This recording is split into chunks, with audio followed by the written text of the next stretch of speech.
Ten Hag is going to hate to name his starting 11 for the club of Manchester United. Amrabat and Bruno starts. That is the title of the video. Welcome to the United Matters channel. How are you guys and where you're watching us from? I go by the names of Rock and David. Smash the like button, comment and share. If at all you're watching us for the very first time, endeavor to subscribe to this channel so as not to miss out on stories that we do upload in here on a daily. I'm in the mode of this game of football. The lineups are out for both teams, Manchester United and Chelsea. The lineups are really out, and both teams are going to play a system of 4-2-3-1, and Erik ten Hag has gone ahead to name his starting 11 for the club of Man United as we take on the side of Chelsea. Smash the like button, comment and share. If at all you're watching us for the very first time, endeavor to subscribe to this channel so as not to miss out on stories that we do upload in here on a daily. And when you look at the starting 11 of Man United, it's really one of those that we expected to come in through as far as United is really concerned. And let me first really send some good shout outs to Moses Laboni. Thanks for the good updates.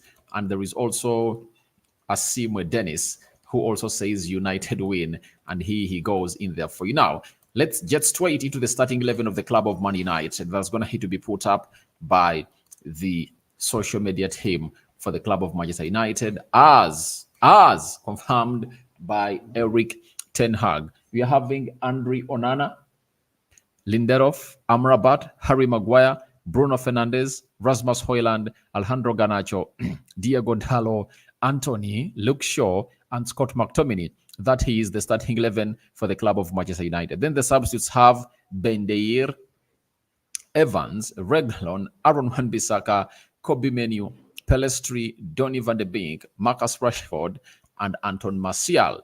Now, for everyone who was really into the mix and you wanted Rashford to be dropped, Erik ten Hag has gone ahead to obviously answer our prayers, and he has gone ahead to drop him. He's on the bench, and we thank him for that. By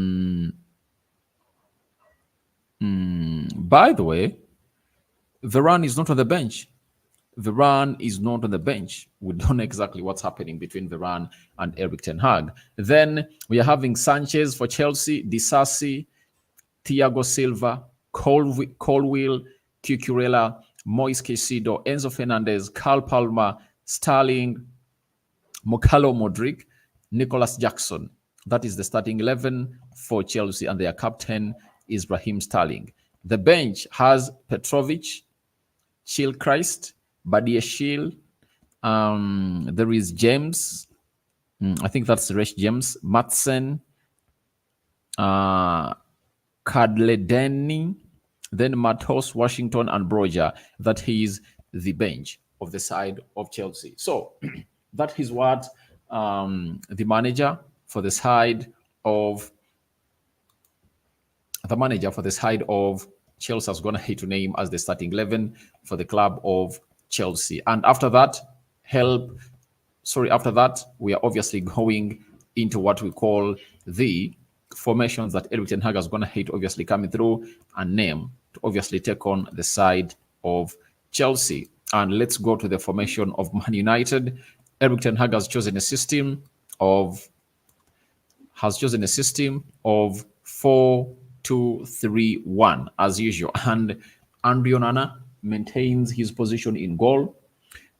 He has gone ahead to maintain his position in goal, and he's really playing that role very well. And this is the game where he needs to obviously up his game, because the entire world is obviously going to be watching this game, and he should obviously understand that he shouldn't be doing any mistake that will cost us, like he did in the game of Bayern Munich, Galatasaray, and very many others in there for you. So after that, we are having Diego Dallo surprisingly starting ahead of Aaron Wan-Bissaka, and it shows you the game plan of Erik ten Hag. When you see Dallo instead of Aaron Wan-Bissaka, it shows you that it's going to be an attack-minded game. He wants a fluid game, a proactive game, because Dallo is good defensively and offensively, though Bissaka is better when it comes to the defensive part of the game. But ten Hag is going to have to send a signal that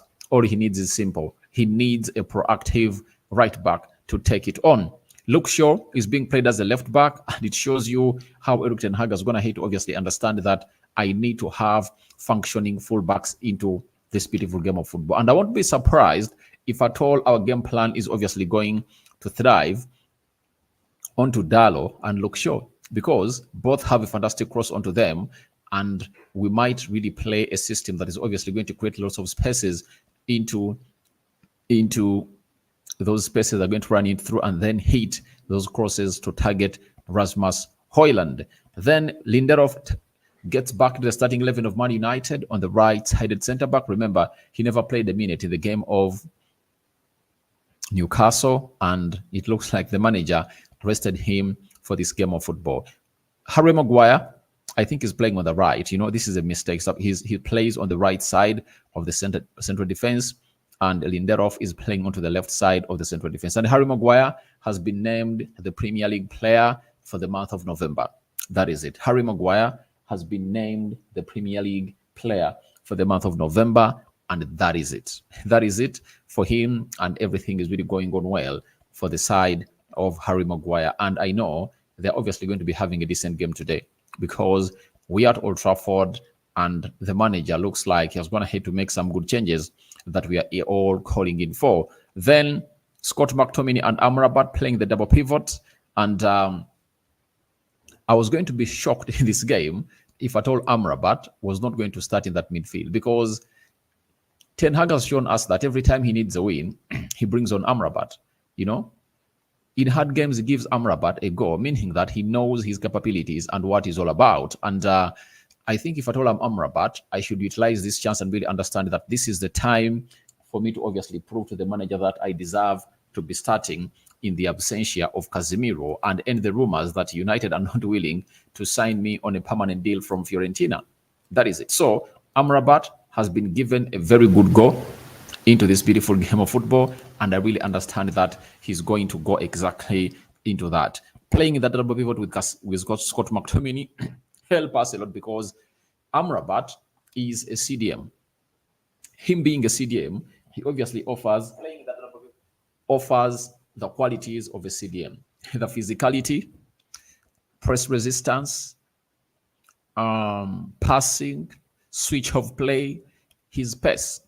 And I've always gone ahead to overtell you that I like Amrabat to be playing the CDM area, where Lindelof and Harry Maguire are really playing the central defense, because Amrabat can obviously come in through and track their runs.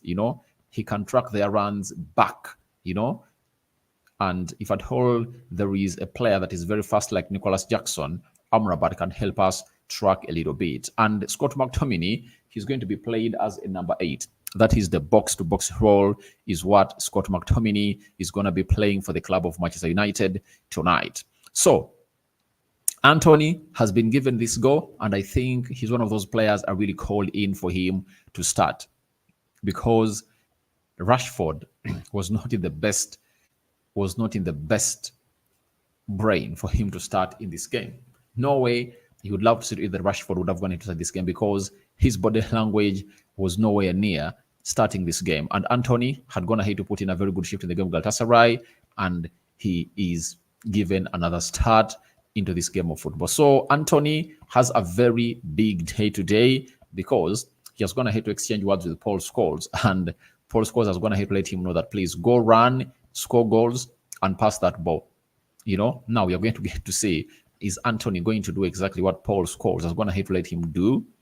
That is the big question. And all I want to see is Anthony give us exactly what he did away in Galatasaray.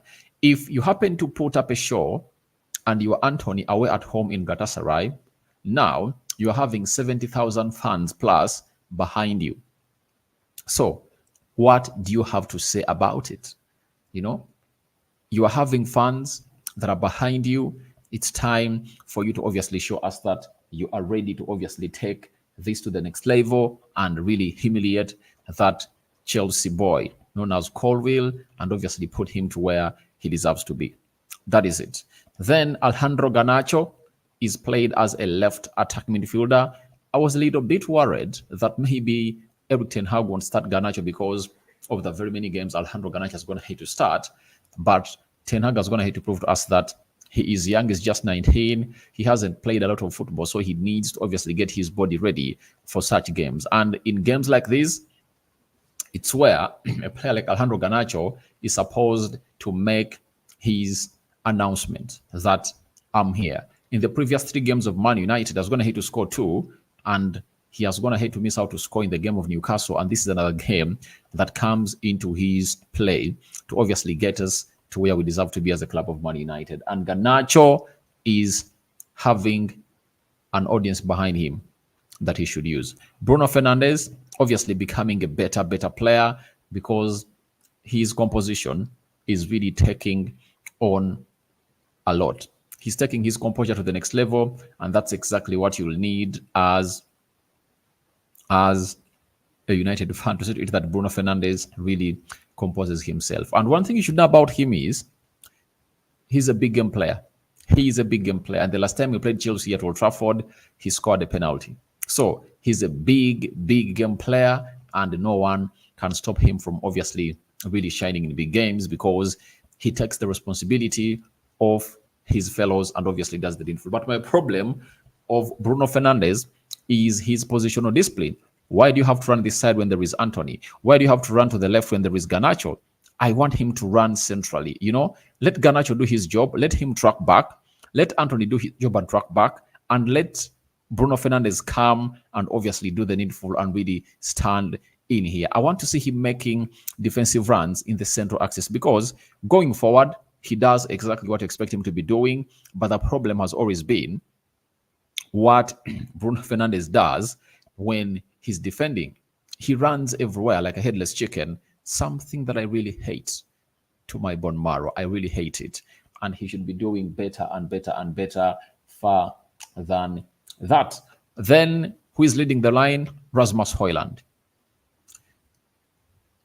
If I'm Rasmus Højlund, I would have gone ahead to do everything in my capability to score against Chelsea today. It will make the huge noise or the loudest noise in the world. You score against Chelsea as your first Premier League goal. If I told Rasmus Højlund, it will be something great. And if I told him Rasmus Højlund, that's what I'll be calling in for because it will be an emphatic start to score into the Premier League. And remember, ever since this season started in the league, we hadn't scored a goal. No centre forward of United had gone ahead to score a goal in the Premier League, until when Antoine Martial scored a goal against Everton. And that is it. In that 3-0 encounter away at Goodson's Park. So, what does that mean? It means that Rasmus Højlund has a chance to obviously score against this side of Chelsea. And let's see how Chelsea is obviously going to line up tonight and how they're going to hate to show up on the day. Chelsea is having Sanchez in goal. And one thing I'm not afraid of Sanchez is if at all you really bring in hard shots to him and obviously try to do the needful, you'll obviously find yourself in a position of really getting balls past him. Disasi is playing as the right back, and he's one of those players that Erik ten Hag really needed. But we couldn't raise the money to obviously sign him because we need to first move on Harry Maguire, and Chelsea went ahead to obviously get in Disasi. And Disasi is playing at the right back. Even when they're playing Brighton, he played the right back, and Garnacho is obviously going to be taking on Disasi. Disasi is hard and fast, but I think the trickery of Garnacho can obviously put him off and really create a lot of magic. And him playing at Old Trafford and playing in a game like this at Old Trafford, he's obviously going to dance to the music of Alejandro Garnacho. If at all Alejandro Garnacho really gets to where he deserves to be. Marc Cucurella is playing as the left back for the side of Chelsea, and that means Anthony is going to be facing Cucurella. And I think Cucurella hasn't been that player he hasn't been that player he was back at Brighton. At Chelsea, you ask yourself whether the Cucurella at Brighton stayed there and he went ahead to exchange all his skill sets with Estupiñán, because Estupiñán really plays very well, but Cucurella is struggling at Chelsea, and we should capitalize onto that. In the central defense, it's Colville playing on the left side of the central defense, and Thiago Silva. So if you are Rasmus Højlund, this should be good news for you. Colville is really a young player. I think he's like 20 years. And Thiago Silva is nearing his fourth decade of his age. So all you have to do as a club of Man United is to target both. And Rasmus Højlund has the pace and engine to obviously come in through and obviously take these players on. Double pivot, Enzo Fernandez and Moise Caicedo. I think that is where the gist of the matter is going to be in this entire game altogether. They are really, really, really, really, really good. But I think Scott McTominay and Amrabat are really good. And they've been playing a little bit of some games together. And Caicedo is one of the best CDMs I'm going to hate to see in the Premier League. But that does not stop Man United from obviously going ahead to see to it that we obviously cause a lot of havoc to this side of Chelsea. Carl Palmer playing as a central attack midfielder. He's one of the biggest brains into the middle of the park, and we shouldn't allow him to get the ball from Enzo Fernandez and Caicedo because he can hurt us. He's really great. And Raheem Sterling, right attack midfielder, facing Luke Shaw. They've known themselves for a very long time in the Premier League and at the English national team. So Luke Shaw knows him well, and we anticipate that a lot of things will happen in between them. And Raheem Sterling is not going to hate to score against Man United. And you never know, today he might really be up to the levels, thinking that he can obviously get that off his record and it becomes a tick, not an empty box. Mykhailo Mudryk, left attack midfielder, very fast, skillful, and we wait and see how he's going to deal with. He's going to be dealt with Diego Dallo. But I think Diego Dallo is that kind of player that you can obviously trust yourself with when it comes to moments like these, especially when he has gone ahead, obviously, defend players like Martinelli, players like, what is this Newcastle? Sorry, leave alone the Newcastle guy. Jeremy Doku of Man City and very many others. He has gone ahead to deal with them and has gone ahead to close them down, to close on them down very, very well. That is Mykhailo Mudryk. And we anticipate that Mykhailo Mudryk will obviously come good, but the price on his head is really disturbing him. Remember, it was Arsenal that wanted to sign the player and Chelsea hijacked the deal. But I think up to now, Chelsea are really trying to obviously ask themselves why they really had to go on for such a deal. Nicholas Jackson leading the line, meaning that Nicholas Jackson is going to be facing Harry Maguire and Lindelof. He's really good, and if at all he gets a chance, he can obviously score, but it will depend on how our midfield really does the checkmates, for the passes of Enzo Fernandez and Moise Caicedo. Enzo Fernandez comes into this game after scoring a brace against Brighton, and they've gone ahead to obviously get themselves to where they're supposed to be into that. So that is the starting 11 of Chelsea, and everything is going on as planned. And one thing I really trust Erik ten Hag with is that he brings in the best calculation and best for this team. That is it. I know he has gone ahead to brief the players well and really tell them that you should be doing A, B, C, D. We need this win, all right? Then I'm having Moses Raboni. Ten Hag has failed to manage big teams. I don't know why. But what big teams are you talking about? What big teams are you talking about? People think that Rome was built in one day. Let Erik ten Hag do his job. A manager who has gone ahead to call in for players, first choice players, and they've not gone ahead to get him his first choice players. Why do you come and blame him? But this season, we've only gone ahead to play one big game at one big team at Old Trafford, that is Man City, and lost by 3-0. Chelsea comes in through one of the vulnerable teams I've gone ahead to see in the league, and if there is anything we're supposed to do is to obviously beat them tonight, and I think we are going to really win against them. There is Ahim Bisiwe Humphrey. It's loss for Man United. All right. Thank you for your submission. But remember, it is a decade now since Chelsea last won a game here.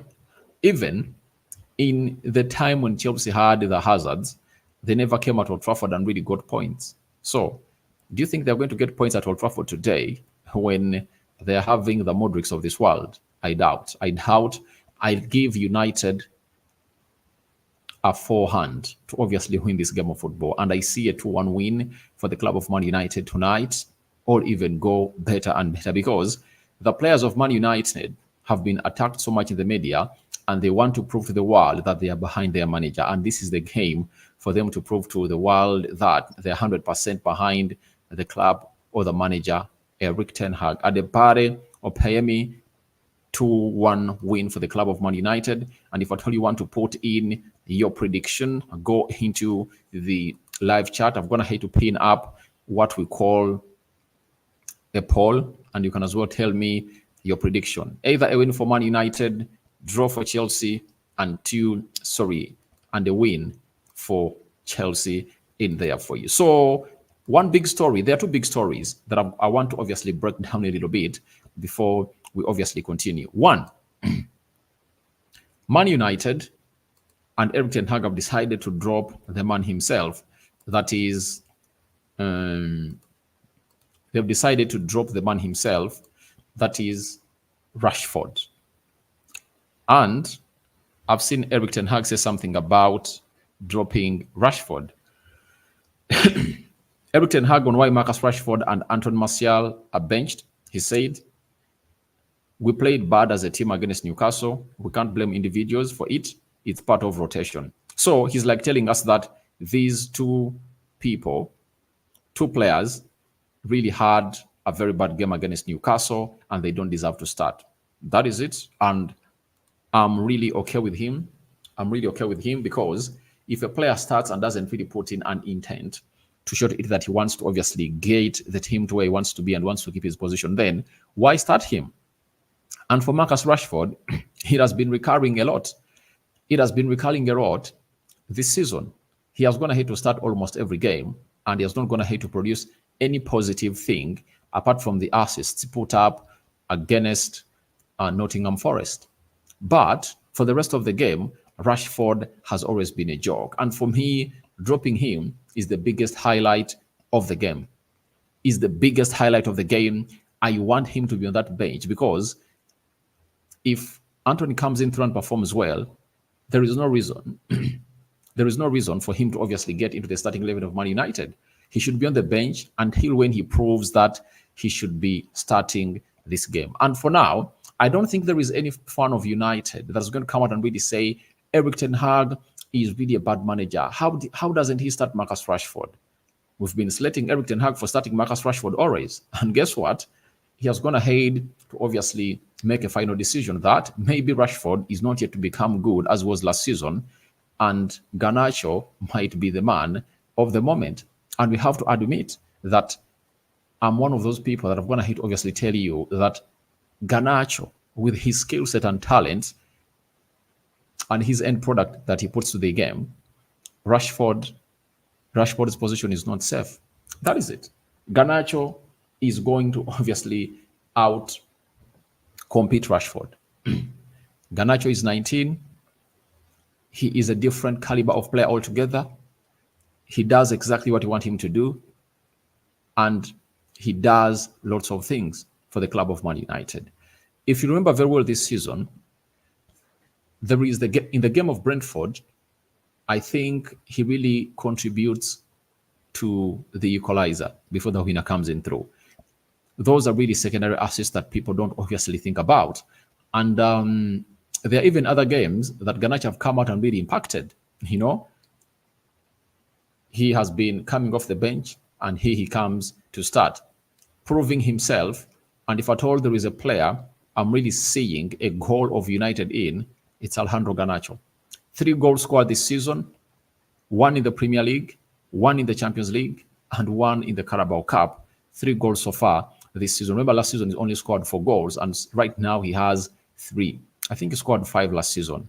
Right now he has 3, and we still have a long way to go. If he keeps himself fit as Alejandro Garnacho, I think he'll obviously he'll get crazy numbers, and players like Rashford will get to know that they are really earning £350,000 for nothing, because players like Garnacho are really putting in a shift that is really well required for the club of Man United. And for that, I don't think that there is favoritism at the club of Man United. And for every reason that Ten Hag gives that a player is out for might be the truth. And today, the other player that has been off the bench is none other than Rafael Varane. Rafael Varane, Ten Hag has told us that he's really having a sore back. His back has gone ahead to get a sore, and cannot obviously be up here. So that is it. So it's really very important to note that Rafael Varane is that kind of player that is the best centre-back at the club of Man United. But during the fan prediction show, I was explaining to the people who are watching me there with Odepare Opeyemi onto the screen, I told you that I would rather have a central defender who gives me a 6 out of 10 and is available for 90% of the season, other than having a central defender who is going to give me an 8 out of 10 per game or 9 out of 10 per game when he's not going to be available for even 50% of the season. Rafael Varane is an injury. He is really injury prone, let's admit. And he's one of those players that I would love him to be sold. That is it. Because his quality does not help us at the club of Man United. Because if he's going to be available for like 20 games a season, yet you're going to play a season of 70 games, then what's the importance of having him? So it's better not to have him and really see to it that we really put in a different shift altogether as a club of Man United. And this is something that we should obviously embrace as a club, because even if you are so good and you're really injury prone, why should we keep you at the club of Man United? That's what I told people about Paul Ebele Pogba, that however good he is, and he's one of the best midfielders on his best days, of football, but he's not available. He's not available. We want to have players who are really readily available, such that they can build the chemistry and cohesion of the team. Remember Edison Cavani, very good player, but he was injury prone. So if you're an injury prone player, we cannot entertain you at the club of Man United. Ten Hag went ahead to make the same decision onto this other guy, Marcel Sabitzer. Every time Sabitzer stepped on the field of play, he looked very good. He looked very good and complemented that midfield of United very, very well. But he had close to 3 knee injuries, and Ten Hag really had to make a decision that I have no reason to sign in a player like him, because he's obviously going to cost us. So however good Rafael Varane is, he can't be a variable every time he's needed. That is it. So for that, I support Erik Ten Hag. You have to go in for players who are really readily available and see how the January transfer window really knocks on the door. Then Ten Hag said, we have a very energized front line and everyone has to be ready. We do it as a team and a dressing room. Chelsea are very good ball-playing team, so you have to be organized. So organization is going to be really great. We played as a team against Everton and Galatasaray. We dictated and dominated, and we need to play as a team again. That's what Erik Ten Hag is going to hate to say, that we need to obviously put in a show that everyone will really appreciate us at the end of the game. Sometimes there are games that you lose when you've gone ahead to play very, very well. I remember Louis van Gaal, his best game that he went ahead to obviously coming through and really talk about as a United manager was when we drew 0-0 away at Chelsea. We had close to 60 or 70% of the possession, but we couldn't score goals. But that was the best game of Louis van Gaal, because that's when we went ahead to replicate exactly what he wanted in his style of play. So even today, all I want to see is players putting their bodies on the line, playing for the badge, and really not allowing those second balls to be lost. Being clinical, and for the previous games, apart from the game of Newcastle, we never created chances. But in the game of Everton, game of Galatasaray, if chances are created, sure deal, the team of United will have to go on the score sheet. That is it. So I'm 100% sure that everything is going to go on as planned, and Ten Hag will really get us 3 points tonight, unless there is a red card or a bad omen. But I don't really see that curse in there for you. And Green, Red Army, let's go 3-0. That's my prediction. All right.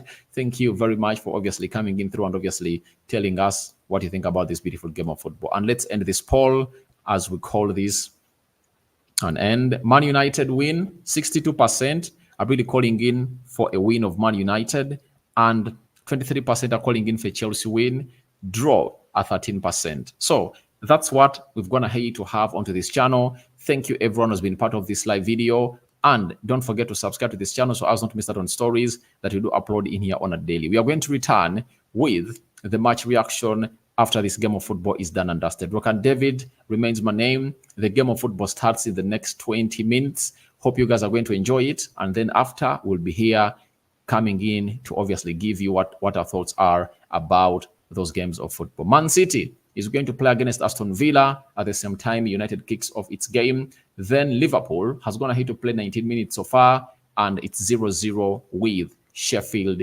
United. May the living to God bless you abundantly. The Muslims Barakallahu Fikum. I'm out. Bye-bye.